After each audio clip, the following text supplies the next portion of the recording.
Are you ready to elevate your leadership journey through exploring the wisdom of the ages? Subscribe to the Leadership Lessons from the Great Books podcast on all major podcast platforms, including Apple iTunes, Spotify, and YouTube Music. You can also find us everywhere else podcasts are available. If you find value in our episodes, please leave a 5-star review on Apple, Spotify, and of course, YouTube. We need those reviews to grow, and it is truly the easiest way to help other leaders and lovers of literature discover this show. And thank you for your support.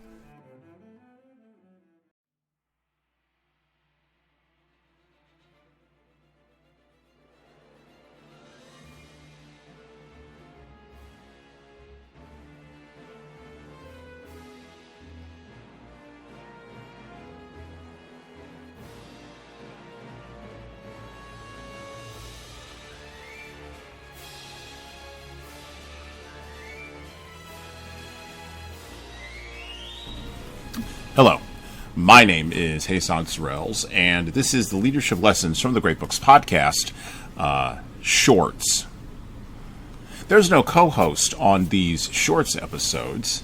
These are now around 15-minute long ideas, thoughts, or rants that I may have about the theology, the psychology, and even the cultural impact of leadership.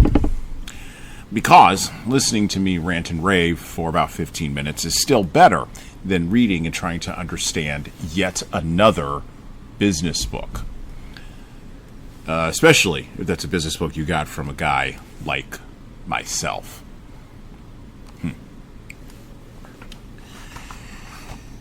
Movies and superheroes have always gone together like peanut butter and jelly.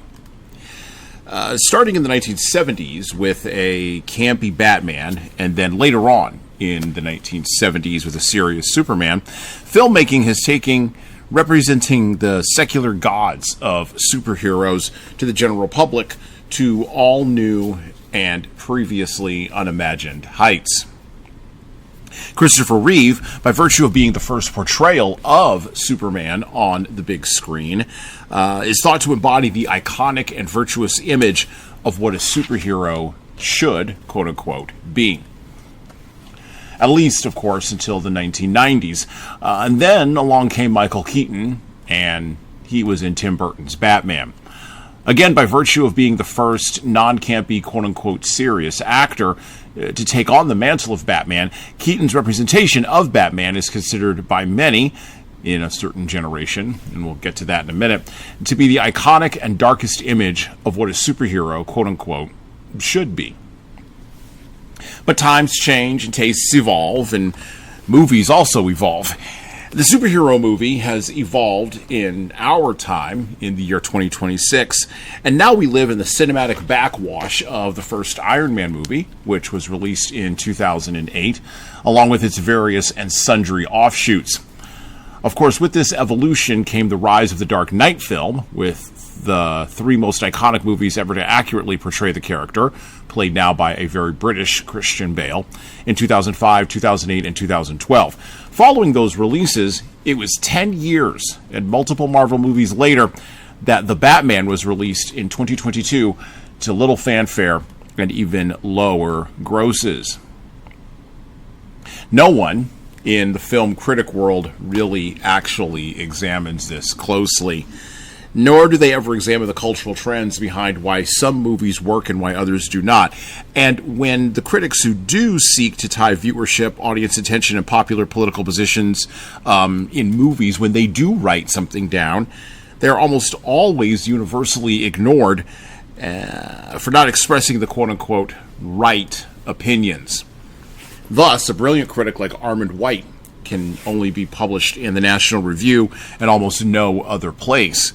Meanwhile, the slobbering critics that populate Rotten Tomatoes reviews, well, we don't need AI for slop.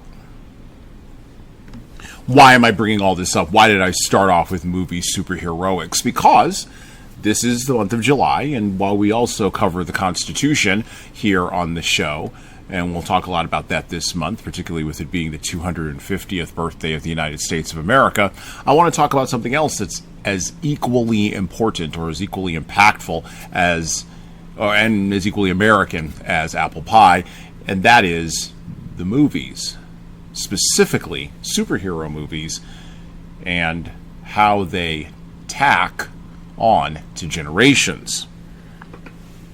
Movie superheroics, of course, tie into much larger conversations that the cultural critics in America are unwilling to broach. Topics of race, class, gender, and economic issues are either framed as Marxist or populist, depending upon who you read and what axe they may have to grind.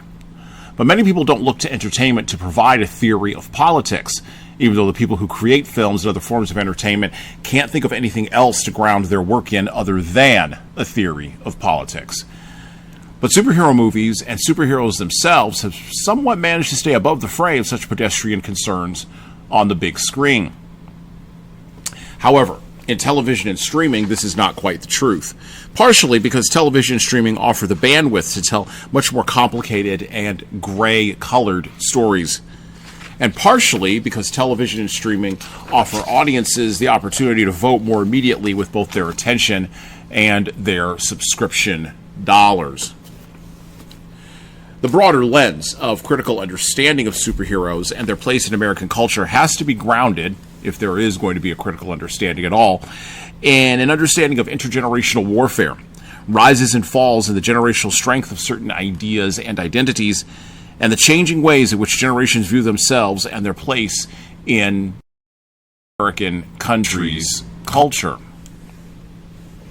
In other words, Batman and Superman, if you really think about it, represent polar opposites, not only in how they are represented on screen, that's fairly easy to see, but also in how they are absorbed by the appetites of a public who has grown and matured in their long cinematic shadows. The first Superman film, since Superman 4, Quest for Peace, Superman Returns, was released in 2006. And while it went on to gross $392 million worldwide, it was considered to be a dud against a $270 million budget. Warner Brothers went back to the well again on Superman in 2013 with the iconic Man of Steel, starring Henry Cavill. In an attempt to jumpstart a shared universe without committing to doing the hard work of audience capture that the MCU had done, Man of Steel did much better. Probably because Henry Cavill looks much more like a superhero than Brandon Routh, grossing $670 million worldwide against a $225 million budget. Unlike Superman Returns, Man of Steel was unapologetically an older appeal to a much older Generation X audience who wanted a grounded, realistic Superman of their own that wasn't Christopher Reeve. But both films paled in comparison to The Dark Knight, the sequel to Batman Begins.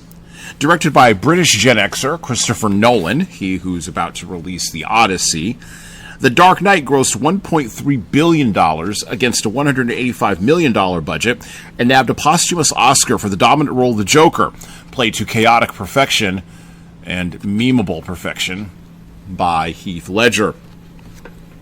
The Dark Knight, that film, represents the high watermark of Batman as a character in the global and the American zeitgeist. 2008, when the first Batman Begins was released, was the time of Occupy Wall Street, Eat the Rich, Barack Obama's lofty promises, and a culture awash in the chaos of Iraq and Afghanistan. Batman's dark nemesis tapped into the spirit of the age, and that spirit was one of revenge, led by younger millennials for sure, but fomented in the background by disaffected Generation Xers who had just went through the early 2000s dot-com bubble bursting and 9/11, and the rise of the internet and the ever-ubiquitous social media. Older millennials at the time of The Dark Knight's release were politically active for sure, but younger millennials were watching Marvel movies and getting excited for The Avengers. Remember Iron Man, which marked the launch of the multi-year Disney strategy of the MCU? Yeah, Iron Man was released in 2008 as well. So why would Man of Steel, here's a question, not be inspirational and quote-unquote work 5 years later, rather than pulling Warner Brothers into a morass of nonsense and ignominy like the Justice League, where Generation X and Millennial audiences were subjected to a bloated Ben Affleck doing his best to make Batman look like just another out-of-touch rich guy in a dark-colored costume? Well, the reason Man of Steel didn't work and the reason why the DECU collapsed have to do not with necessarily purely with the execution that Warner Brothers failed to engage in, although that is a large part of it, but it also has to do with the fact that there are fundamental differences between the generations in America, and in particular, late-stage, decadent America, that the bifurcation of American popular culture and American popular entertainment has done a lot to expose. From Microsoft Copilot, let's talk a little bit about generational theories. Strauss and Howe's generational theory, also known as the fourth turning, posits that history is marked by recurring generational cycles, each lasting about 80 to 100 years and comprising four distinct generational archetypes: prophet, nomad, hero, and artist. These archetypes repeat sequentially, each with its own set of characteristics and societal roles. The theory suggests that each generation's behavior is influenced by the historical context in which they come of age, leading to predictable patterns of behavior and societal change. For example, prophets are born during a high, a period of strong institutions and collective confidence, and come of age during an awakening, a time of spiritual upheaval and questioning of established norms. According to Strauss and Howe, these generational cycles are divided into four turnings: the high, the awakening, the unraveling, and of course the crisis. Each turning lasts about 20 to 25 years and is characterized by a specific mood and set of societal conditions. The high is a period of strong institutions and social order. The awakening is a time of spiritual renewal and rebellion against established norms. The unraveling is marked by weakening institutions and individualism, and the crisis is a period of upheaval and reconstruction. The theory suggests that understanding these cycles can help predict future societal trends and challenges, as each generation plays a crucial role in shaping the course of history. I close on that from Microsoft Copilot, and I ask you to hold that in mind as I make these next couple of points. Tracking the four generational archetypes, we can see that boomers are indeed part of the prophet generation. Gen X are nomads, who came of age during the unraveling. And in our current generational cycle, Generation X is the 13th generation to be born in the United States. Millennials are the heroes, and Gen Zers are the artists. During a time of unraveling, which began in the United States right around the time the oldest Gen Xer was entering the workforce in the early 1980s and continued on through to 9/11, the nomad generation seeks heroes everywhere, even in popular culture, and instead finds men with feet of clay, or even steroidal action figures that prove to be human at the end of the day. I'm looking at you, Rambo, and Predator, and Alien. During a time of chaos and crisis, from 9/11 until Donald Trump was almost assassinated in 2024, the nomad generation serves as a maintenance generation, just holding on to the sinking ship of state with spit and chicken wire. For the hero archetype, though, they are typically raised with much more parental and societal protection than the previous generation was. Millennials were the first to experience a self-esteem movement, as well as the deep phenomenon that has continued through our own time of helicopter parenting. During a time of unraveling, they are only vaguely aware that anything might actually be wrong in society and culture, and during a time of chaos, they are rudely reminded that there are more Lex Luthors and Jokers in the world than there might be heroes to fight them. Now, we have to think about generational theory in the context of what I just said here, particularly in the terms of these archetypes, because superheroes represent archetypes too. Gen X initially moved away from Superman as an archetype because Clark Kent learned different lessons from his protective shell in Kansas with Jonathan and Martha, Ma and Pa Kent, than Bruce Wayne learned, weeping and kneeling on the ground in Gotham City's crime alley as his Martha and Thomas bled out after a failed robbery attempt. The lessons that Clark learned that allowed him to become Superman were lessons of charity, goodness, kindness, and how an outsider, dare I say even an immigrant, can rise above even the insiders to become something or someone even greater. Now, viewed from a European perspective, this can all read as very fascist. But from the American lens, Superman is inspirational and aspirational, but only if your upbringing matches enough of the origin story, or can be tacked on enough to the origin story of Clark Kent. Millennials gravitate away from Batman as an archetype, on the other hand, because Bruce Wayne has too much money, too little happiness, and too much cynicism and angst, and is the ultimate, or at least is perceived as, the ultimate insider, whose entire superhero act can be read as either blinding entitlement or ridiculous kifabe. But Generation X knows that the world only makes sense when you have enough will and ability to force it to, and you're willing to do the things that the other person won't.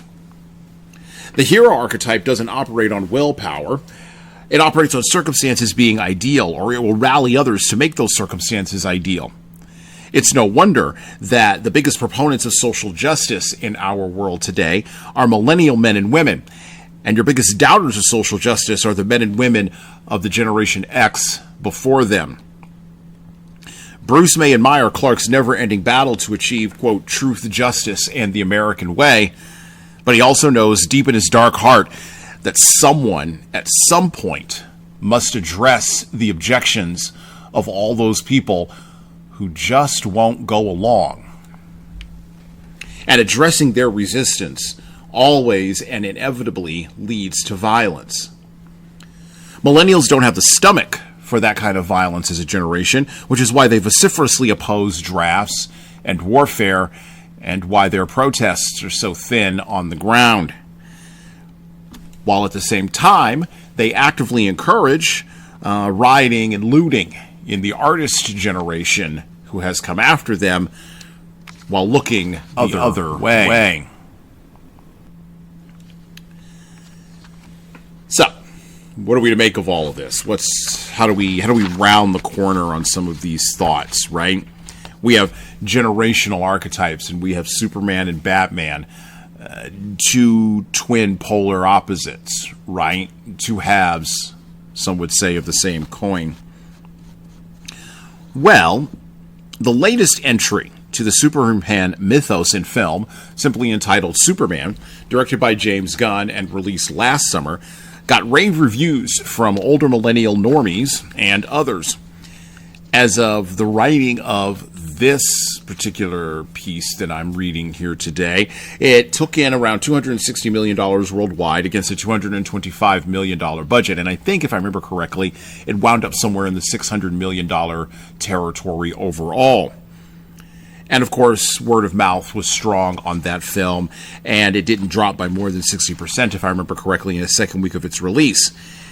And so, the Superman that was released in 2025 with David Cornsweet may be on the road to getting itself a sequel. Actually, as of this recording today, the Supergirl movie has collapsed totally and completely and ignominiously. But I think Superman's going to do just fine. And that means a lot of different things. So, director James Gunn, he of Guardians of the Galaxy fame, has been tasked with bringing Batman into Superman's light, just in time for the beginning of the next generational cycle, a generational high. Or, another way of putting it is, the Dark Knight is about to experience a blindingly bright springtime. What does this mean for a character like Batman that so defines Generation X's perception of itself? Well, Generation X isn't ready for good times, just like Batman isn't ready for good times. And it won't trust them, just like Batman doesn't really, at the end of the day, trust Superman. This is the reason why the audience, the Gen X's audience interest in Batman as a character continues to decline. The artist generation, Gen Z, on the other hand, is having its cultural moment right now, influenced deeply by opposition, but not necessarily militant opposition, to its millennial predecessors. The artist is fine with Superman as an archetype, particularly if he can creatively lock up the Lex Luthors of the world. Nomads, Gen Xers, for their part, do not understand the artist, and while they appreciate the creativity, they pretty much ignore the outcomes, understanding that ever there is the dark, just lurking around the corner. So, the next historical moment in America will be defined, primarily on film anyway, in a superheroic posture, by the Superman character, even if the films continue to fail to get parts and parcels and even spin-offs of that character incorrect. Krypto the Superdog, by the way, should have been a golden retriever, not some janky-looking mutt. But I digress. James Gunn, of course, as a director, has fully matured the Joss Whedon school of writing and directing, but with a little less irony and a little more sincerity as he gets into his old age.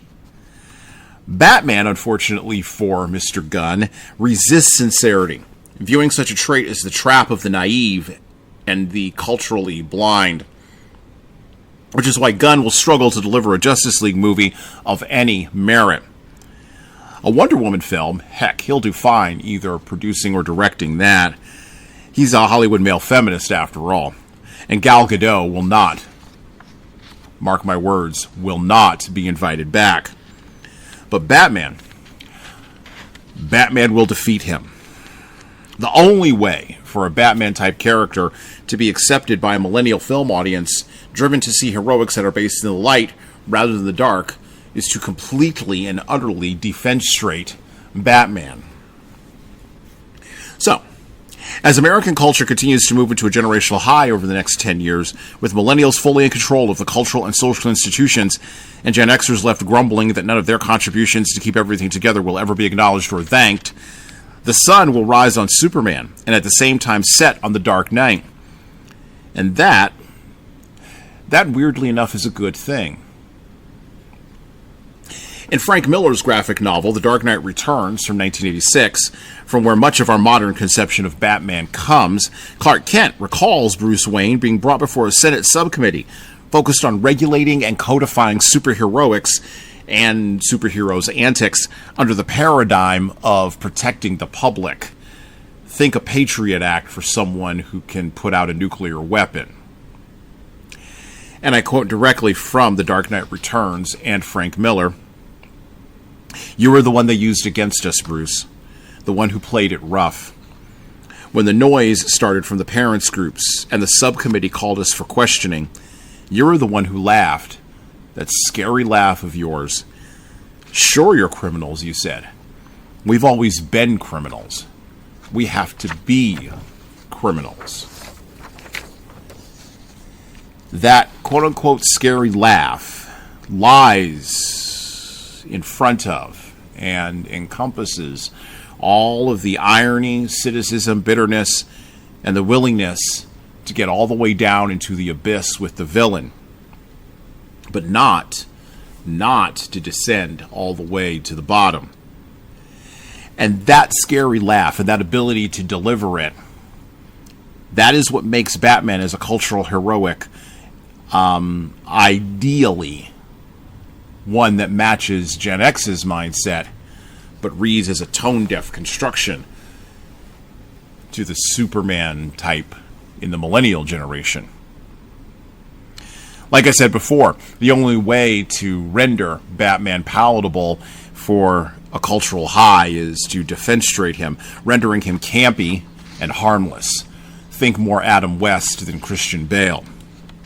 Making him not only not a criminal, making him not only not understand criminals, but also making him a palette where any audience member can write their own generational story on, which millennial film audiences will demand as a partner, willingly or not, alongside a Superman that is framed as an immigrant hero, fighting for us all in the face of deeply impersonal institutional forces that can be joined with or defeated as the mood strikes, and all as simply as swiping left and right and floating above it all without consequence.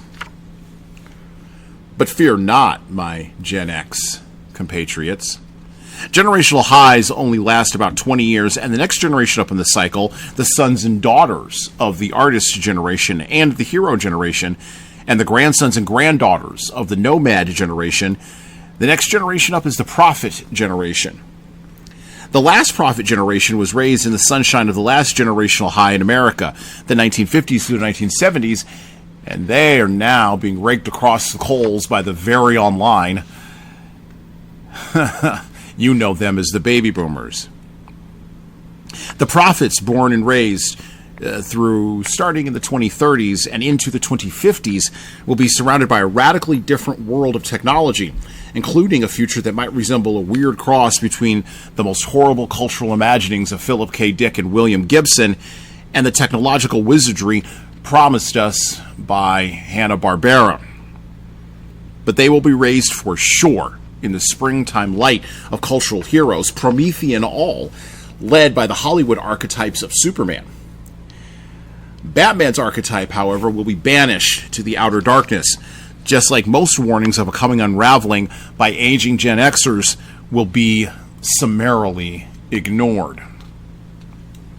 But maybe, just maybe, right around the time of the next crisis, in the 2050s or maybe even deep into the 2060s or in the 2070s, an elderly Generation Xer will be pulled out of the metaphorical bat cave somewhere and be asked if they have the strength, the will, and the appropriate level of darkness to do what the heroes and the artists and the prophets cannot. And Batman, once thought crushed to earth, will rise again. And well, that's it for me. Order my latest book, 12 Rules for Leaders, The Foundation of Intentional Leadership, with Bradley Madigan. This book offers insights, ideas, and presents a framework for addressing the most pressing challenges in the postmodern leadership landscape we are navigating today. Pick up the paperback, hardcover, or ebook everywhere you buy books, and leave a review on Amazon. And thanks.